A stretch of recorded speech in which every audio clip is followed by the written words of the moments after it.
Assalamualaikum dear students, my name is Zahid Ahmed and you are watching Zahid medical series. दोस्तों, आज हम जिस टॉपिक पे बात करने वाले हैं वो है न्यूक्लियस। हमें पता है न्यूक्लियस हमारी सेल के अंदर एक बहुत इम्पोर्टेंट स्ट्रक्चर होता है।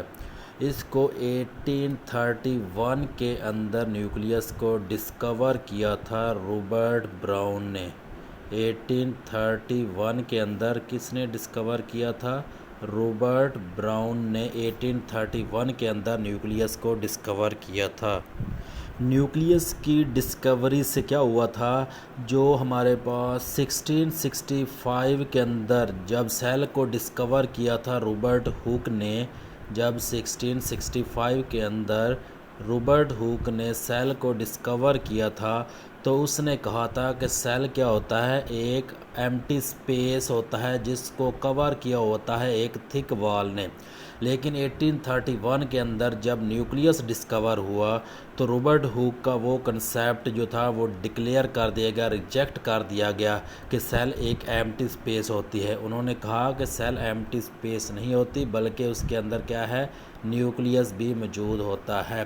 तो स्टूडेंट, न्यूक्लियस का हमें पता है हमारी बॉडी के अंदर हमारे सेल के अंदर एक बहुत इंपॉर्टेंट स्ट्रक्चर होती है। न्यूक्लियस जो था ये सेल का कंट्रोल सेंटर भी कहलाता है। ये क्या कहलाता है? ये सेल का कंट्रोल सेंटर कहलाता है।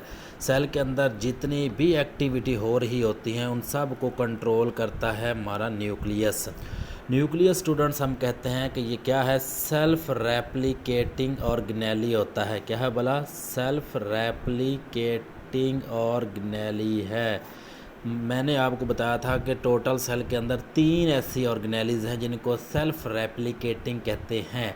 इनको सेल्फ रेप्लिकेटिंग क्यों कहते हैं? क्योंकि इनके पास अपना डीएनए होता है। अपना क्या होता है? एक डीएनए होता है। इसके अलावा इनके पास अपना राइबोसोम होता है जिसकी मदद से ये क्या करते हैं, प्रोटीन की फॉर्मेशन कर सकते हैं।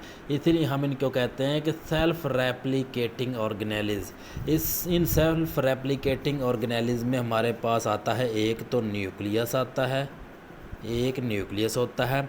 इसके अलावा दूसरे नंबर पे हमारे पास आता है माइटोकॉन्ड्रिया होता है। दूसरे नंबर पे क्या है? माइटोकॉन्ड्रिया होता है। और थर्ड नंबर पे हमारे पास आता है क्लोरोप्लास्ट।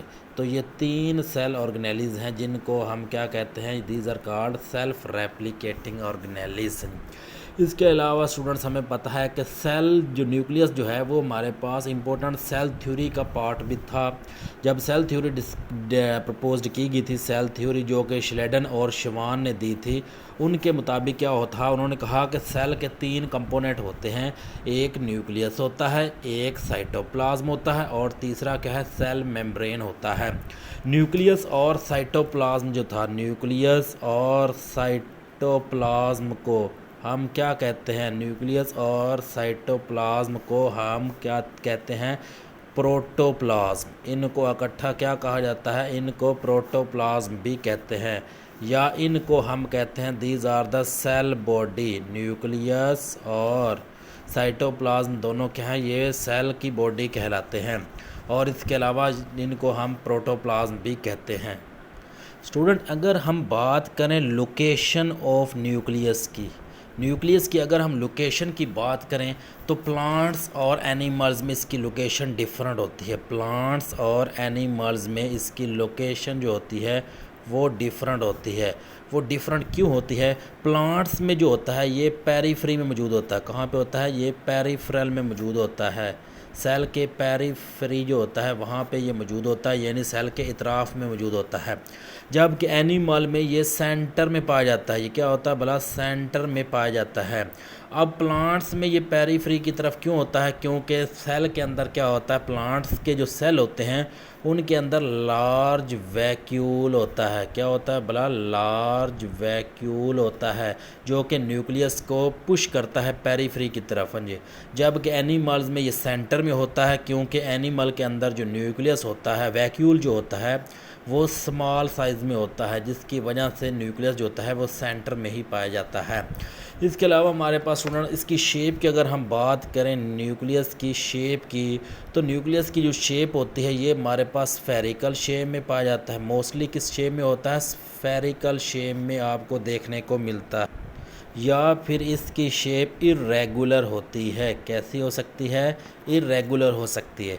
तो या तो ये स्फेरिकल शेप में होगा या फिर इरेगुलर शेप में हो सकता है। और स्टूडेंट वो सेल जिसके पास एक न्यूक्लियस होगा, सेल जिसके पास एक न्यूक्लियस होगा, उस सेल को कहते हैं मोनोन्यूक्लिएट। क्या कहते हैं भला? मोनोन्यूक्लिएट। और जिसके पास दो न्यूक्लियस होंगे उनको हम कहते हैं बाई न्यूक्लिएट। क्या कहते हैं भला? By nucleate. और जिनके पास मल्टीपल सेल हों, न्यूक्लियस होंगे, मोर देन टू आप कह सकते हैं, मोर देन टू न्यूक्लियस होंगे, उनको हम कहते हैं मल्टी न्यूक्लिएट। क्या कहते हैं भला? Multi nucleate. इसके अलावा अगर हम स्टूडेंट्स बात करें जो हमारे पास होता है न्यूक्लियस, इसकी विजिबिलिटी की अगर हम बात करें कि न्यूक्लियस हमें कब देखने को मिलता है, तो याद रखें सेल के अंदर ये तब हमें नज़र आएगा जब सेल जो होगा वो नॉन डिवाइडिंग स्टेज के पास होता है। कब होता है? जब सेल नॉन डिवाइडिंग स्टेज में होता है। नॉन डिवाइडिंग स्टेज जो होती है स्टूडेंट उसको कहते हैं इंटरफेज़। क्या कहते हैं भला? इंटरफेज़।